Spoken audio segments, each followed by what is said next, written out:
climbing Holy out. crap, look at that. Now get ready. Here we go. Ladies and gentlemen, welcome to the Ride and Ride Mechanic channel. How the heck are you doing today? Alright, so just recently somebody sent me a link and they said, hey, have you seen what's happened to, out there in Phoenix, Arizona, the Castles and Coasters incident? I'm like, no, I haven't. So they sent me a link to the NBC News, and I wanted to watch that. And let's look at what's going on here. Let's get this. Oh, if this is your first time here, make sure you like and subscribe. I do stuff like this all the time. I normally explain how rides work, but incidents like this is one of the things that people normally flock to the channel for. So I try to stay up on these when I can. Alright, again, this is an interview from NBC News. So we're going to be looking at this because I think the interview is pretty good. So I wanted to kind of get this, the thoughts of this reporter. Cost your life to have fun. A fun birthday celebration at Castles and Coasters on Sunday afternoon Go-karts, we did the smaller roller coaster, we did the magic carpet. turned into a nightmare for one Valley family. I think the worst part for me is having the kids there and knowing that it could have been one of them. The man got onto Desert Storm, a double looping roller coaster with only a lap bar for protection. The lap bars came down, mine clicked twice. So click, click, and you know. Click twice, 2 times. It was latched. He says the operator didn't physically check the bars. I pushed up on mine, she looked, she walked away. Then the ride started. So right off the bat, that's typical for a lot of parks that have rules in place. I know Disney's one of them, where they don't necessarily have to physically touch the restraint, but they have to verify that it's locked. So like Disney parks especially get in and the cast members will come by and say, hey, pull up on your restraints, and they're walking down the train watching you try to pull up on your restraint, and you trying to pull your restraint is their verification that it is locked. So that is a legitimate check. We start the climb and you hear, you know, the click of the chain of a normal roller coaster going up, you know, click, click, click, click. And the unthinkable happens. We get just about to the top and I hear a click different from the click of the chain taking us up. And so I checked my lap bar one more time and it released. Video from the ground shows what happens next. Well, I had mere seconds to act on whether I stayed on or got off. The man climbs out of the moving roller coaster onto the catwalk. I just started to climb down because I just wanted off of that. He says the operator didn't notice what happened until he was on the ground. She should have been watching that car. Oh my gosh. And when she saw me climbing Holy out, crap, she should look have at that. been able to hit him in a Oh my Arizona gosh. is one of 8 states that does not regulate its amusement parks according to the U.S. Consumer Product Safety Commission. State law requires parks to have private or insurance companies inspect the rides annually. Yeah, 100% needs to change. I think. Okay, so I think that's we've got enough off of that there. I looked into the ride a little bit. Again, this is operated by Castles and Coasters out there in Phoenix, Arizona. There was not too many incidents out there for this particular ride. I looked into the park itself. Basically, back in a handful of years ago, the coaster, this Desert Storm coaster, basically valleyed. And it was in a place where, you know, like typical valleyed roller coasters, there's not really catwalks and stuff around there. But luckily, fire department was able to get some ladders up and rescued people on there. 22 people rescued from stalled roller coaster. Another one that was unfortunately, a little boy fell off of the log ride. Let's see if I can find that. And I read through that report, and basically I came across this statement in here, which was during the interview that they were talking about this. The boy tried to get out of the boat. She said if he would have followed the rules, he would have been fine. What that accident was that the boy did get up and tried to get out of that boat. But one of the things that I honed in for that accident report is that said that there was a problem and people acknowledged there was a problem and they were yelling, and the crew didn't stop the ride. They didn't e-stop the ride. And that kind of goes back to that video where we were just watching there. It's like, okay, what was one of the first things they said? It was like, well, the person's restraint came undone. They made the decision to get out of the ride. I've never been in that situation. Obviously, they felt it was a situation where they needed to get out of the ride. Unfortunately, that's not a great move. I can't fault the person for doing that because obviously that was their decision that they made. But as soon as that person started to get up and you saw the head and shoulders come above that roller coaster, the ride operations should have e-stopped that. Absolutely. One of the biggest problems that you have if you ever try to do something like that is that you're getting out of a moving vehicle that's moving at a brisk walking pace, almost a light jog, speed-wise, at an incline onto something with stairs where you're already coming up and outside of the roller coaster, which is elevated above the track. So you already have the edge of that roller coaster is a lot of the times at the same height, or maybe just slightly lower, or sometimes slightly above the handrail that's on the outside. Your potential to fall over that handrail all the way down to the ground is very high. Also, at the same time, your potential to slip, which is the absolute horrible thing you could think of. Your potential to slip is also very high if you try to make your way outside of that roller coaster, and that leads a person to getting stuck between the ride and the catwalk on the outside, or actually getting sucked into the moving assemblies down there inside the track and actually getting dragged along, or even worse, you just flat torn in half. So it's always one of those things. It's best to stay inside the ride. I know that's a weird statement to make. Say, well, if my restraint comes undone and opens it up, would you really stay inside the ride? It's like, you know what? The majority of the time, you pull that restraint back down, it will probably lock again. It's got 2 loops in there, but the loops are circular. They're very tight. So they have lots of positive G-force on them. But that comes with something like this community, like people watching this know. It's like, okay, your G-force is really high inside there. I remember riding plenty of rides where it's like, that restraint's not doing anything. You can probably just sit there and go through the ride. It's fine. I don't have the experience with that. I don't know if that person had the experience with that, but they felt it was necessary to get off, and that's really dangerous to do. It's very dangerous. I would say your chances on most rides are going to be much better just staying in the seat.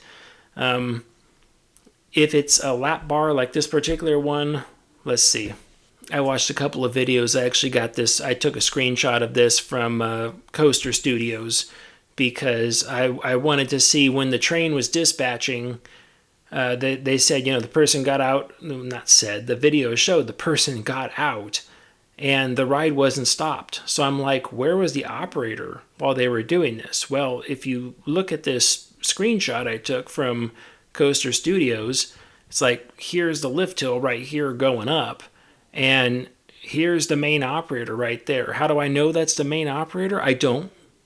For sure, I don't know that that's the main operator, but they've got a pretty good sized panel sitting right here next to them, and they've also got the means necessary. Like, this is typically closest to the lift hill in the station with the most control. That's typically where you put the main operator, and you put them there. Lots of places even have policies like, you have to have video cameras. If you can't physically see the lift, you have to have a video camera watching the lift. And what's interesting about this is that they said, well, there's no state overseeing the parks. Okay, but insurance oversees the parks. Honestly, the weird part about that is insurance typically does a better job than your local governing bodies do, because they've got more on the line. It's going to be their butt. People are going to come back to them if there's a problem. So that's quite an odd one. So this was manufactured by Hopkins. Honestly, I've got no real experience with Hopkins roller coasters, especially. I mean, some flume rides, Hopkins, O.D. Hopkins. some stuff like that. I mean, I've heard of the manufacturer, but I've really got no experience. So what I can say is that these particular trains with a lap bar where it pulls down on you, the rides typically have where it goes down, the lap bar goes down into the base of the coach, is typically there's a pivot, and then underneath the pivot there's the toothed ratchet sitting in there. It's got all the teeth sitting there, and then the paw sits there and ratchets as it goes by one way or the other. So what happens on all sorts of sit-down roller coasters like these is that things get stuck inside the restraint mechanism. That toothed assembly there, it has to go in there and latch. Things get inside there. They get stuck, especially things like change and just wrappers and things like that that fall off of guests, where that lap bar goes through that metal to the underside of the coach. A lot of times there is an opening there because the lap bar has to pivot. It's got to go up and down. So there's an opening. Stuff falls inside there and it gets down inside that assembly. I worked with a large Tivoli coaster. Yeah, I probably butchered that name. Anyways, from, I'm going to say Zaire, Tissir or something. Anyways, doesn't matter. Underneath that coach, it only had 2 openings. It wasn't like a click, click, click, click, click restraint. It was click and click. That was it. There was only 2 openings. But man, we used to take calls out there every once in a while where there was stuff stuck in one of those openings, and they were upside down, which was just absolutely incredible. The thing was upside down underneath the assembly, and stuff still got stuck in there and prevented it. I've been out to calls myself. They're like, this one's not latching. It's like, let's see. You pull it down, it's like, there's one for like the largest guest, and then you go down to the next one, and you could kind of feel it thud, but then it opened right back up, and I was like, what the heck? We moved the train forward, got underneath the train, there was something stuck in there. I don't remember what it was, but it's like something was stuck in there. It's like, pull the thing out, and then it worked fine afterwards. So I know this style restraint, where they go through and the mechanism is on the floor, they're prone to lots of trash getting stuck in there. Pennies, wrappers, all sorts of things again. So this doesn't really surprise me either, that you go down and it went click, click, bigger person, okay, there's nothing wrong with that. It went click, click, and then that last click, it was actually stuck on a piece of trash sitting in that restraint. Now, as he went up there, as it was going up there, stuff shifted around inside the coach just a very minute amount and caused that last tooth to suddenly let go, and then it was allowed to open. And it's like, okay, so there must have been more stuff inside there because it dragged past. The person said 2 clicks. So it went 1, 2. That means it dragged off of the first one. It was latched into the first one. It means dragged past the second one. What's going on there? I don't know. Could it just be a lack of lubrication to where once it jumped the first tooth, it simply skipped the second tooth? Stuff like that happens. But yeah, not quite sure what happened there, but there's probably trash in that restraint system. Now, when it comes to the safety system of the rides, that the restraints typically aren't monitored on the older rides, and this is kind of like a one-off little quirk here. So the restraints aren't really monitored. They're just physically checked before the train leaves the station. But you've heard me talk about this before in other videos. When it comes to the safety system of the ride, we have controls, we have all this stuff, but what is the first and most important safety system? It is the operator. The operator is the first line of defense, and it is your biggest line of defense against anything going wrong. When the state would come out and inspect the rides at my particular park and they would watch things, they would watch the operator. They weren't there to really watch the ride and say, is it mechanically working fine? It's like, yeah, you could tell that in one cycle. They were there to watch the operators, and it's the same thing I use with traveling shows. If you people like going to traveling shows, that's up to you, that's your call. But the one thing I say, people say, well, what do I do to tell if a ride is safe at a traveling show? I say, you watch the operator. If the operator is not paying attention to that ride, then that ride is not safe to operate. Because I don't care what's happening. If you have somebody get up from the train, and as soon as they start to stand up, that ride is not e-stopped right there, your operator is not paying attention. If you have someone that got up to fall off of a log flume ride and they did not e-stop the ride right there, it's like they weren't paying attention. You have to pay attention to the ride because people do weird things. People will try to stand up on a boat ride. It's like that you have to watch for that stuff and e-stop the ride when that happens. People, like, they should be secured inside that roller coaster train, absolutely. But if you ever see somebody try to stand up on one, it's like e-stop the ride. I've gone out to ride e-stops where the operators thought a person was doing something. They never actually made their way out of a restraint or anything, but they thought they were doing something, so they e-stopped the ride because they couldn't tell what that person was doing. We had a floorless coaster, went out of the station, made a U-turn, and went up and out of sight. Well, because it was out of sight to the guest point of view, they thought, hey, this is going to be the time, like as soon as it turned around and made its way out of that station, they were like, pull out my camera, I'm going to start recording my ride now. And then what they didn't know is just below them to the left, they had two operators watching that train the entire time on the lift hill. And as soon as that person went like that, that ride operator standing down there went click and hit the lift stop button, and that lift stopped. And then it's like we had to go up, and operations had to go up and retrieve the cell phone from them. So your operators are your first and biggest line of defense and safety when it comes to the ride. So the fact that there's been multiple instances at this park where the operator wasn't paying attention to the ride, that's a systemic problem in the training of those operators. Now, is that something that, does that mean everything is unsafe there? No. Do people have lapse in concentrations and lapse in their job where they do stuff? It's like, absolutely, people do. You can't really take that away from them. But if it keeps happening time and time again, that's a bigger problem. That's a bigger training issue.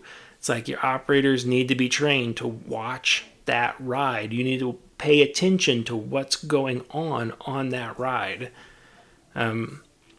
Just like I said a couple minutes ago, if you're not paying attention to the ride's not safe. It's like one of my biggest pet peeves. It's like, okay, there is no standards on this stuff. It's kind of one of those industry things. It's like, yep, you need to watch the ride. If you can't physically see the ride, then you put cameras on it so you can have someone in a control booth watching closed circuit TVs, watching that ride, making sure that it's safe. This was a very interesting incident. It had a little bit of mechanical failure in there. I wouldn't say failure because I can't prove that. I don't think anything in that restraint snapped or anything like that. Maybe some lack of lubrication, possibly. More than likely some crap stuck in the restraint. Change, wrappers, just trash stuck in there. Maybe, for sure. Kind of like a perfect storm of events. Don't get out of the train. Stay in the train. If it is a lap bar, you can literally reach down to the lap bar and pull yourself in at a 45-degree angle. Basically, you try to pull the lap bar up towards your shoulders and it will pin you in there essentially. If it's an over-the-shoulder restraint, I would honestly take my chances. Like if I was really worried about like negative G-force, open it up all the way and just hold it up. And like once you hold that restraint all the way up like that, it's now pinned you between that restraint and the seat. You're now stuck in that thing. Most rides aren't that way. Most rides you can pretty much ride it with no restraint, and most rides are fine. It's not until you come to lots of negative airtime that you have a problem. what happens next. Well, I had mere seconds to act on whether I stayed on or got off. The man Man, climbs that out is of the moving just roller so coaster crazy. onto the catwalk. I just started to climb down because I just wanted off of that. He says the operator didn't notice what happened until he was on the ground. She should have been. Again, didn't notice what happened until he was on the ground. Like, that's even worse, than what I was just talking about, because it's like, okay, you didn't see the guy stand up. You didn't e-stop it. The guy got off, and it's like, you didn't e-stop it there? It's like, oh no, in fact, he walked down the lift hill. It's like, huh? He walked down the lift hill? And you still didn't know what's going on? Like, that is just such a deficit of attention. It's like, man, I really hope the insurance company for this particular park is wanting to know what the fix is for this problem, because now it's happened multiple times. I'm sure their insurance rates have gone sky high over stuff like this. That's really not good for this park. I mean, it's one thing to have mechanically safe equipment. It's another thing when you operate the equipment in an unsafe manner. Does that make sense? I can have equipment that's completely safe and I have no problems with it, but if I operate it in an unsafe manner, it's like not doing any preventative maintenance or service to it at all. Car. And when she saw me climbing out, she should have been able to hit an emergency relief. Wow. That is really just something else. Man, I'm at a loss for words there. Should have been able to hit an emergency. So right there, they're on the crown. He's reached straight over to grab that handlebar right there, that handrail. I mean, luckily this coaster is low, because I've worked on like a boomerang. I've worked on a boomerang where that coach, the step to get out of the coach, was as high as the handrail is on the one side. So you're up already pretty high over there. But, if you had this would have been a different story if that was an over-shoulder restraint that had come up, because you would have had to try to worm your way out of that vehicle, and that would have been much harder. That would have probably stopped them from getting out of the vehicle, and he probably would have just had to say, I'm going to take my chances and ride along with it. Which, again, I think on most rides is not a problem. I don't know what would happen if you ever did something like that, where your restraint came all the way open on something like an RMC, where an RMC is just, it's angry you're riding it. Like, that RMC wants you out of that seat. But I believe that's also one of the reasons why insurance and lots of companies put seatbelts in those rides. That seatbelt becomes a secondary restraint. It's kind of funny. Here we are. I'm like, oh, the season's winding down. I'm going to start slowing down, making YouTube videos and reaction videos, because there's really not much happening out there. And then, let's see, Phoenix, Arizona. Here we go. Hold my beer, right? Oh, man. All right. Well, like, subscribe, share, do all that stuff downstairs. Let me know what you think about it. I mean, would you, if you were in this scenario, would you try to get out like this person did, or would you stay in there? And then the response from Castles and Coasters. They haven't responded yet officially to the media. I'm sure they're trying to figure out what's going on with their ride right now. But what do you feel? Do you feel like this was just, trash got in the restraint and it's the restraint problem? And then everything else is fine? Do you feel this is I feel this is a systemic training problem that is just making this situation worse? Like, the restraint came open. Yes, that did happen. That was the root. But the training is what makes it so much worse. The training is what makes it so much worse that entire time nobody hit an e-stop to the ride. Like, my opinion, that's bad. All right, like, subscribe, share, do all that stuff downstairs. It does help me out. I do appreciate it. If you want to email me, you could do that, ryantheridermechanic@yahoo.com. I'm not sure what their procedures are, but stay off the air gates.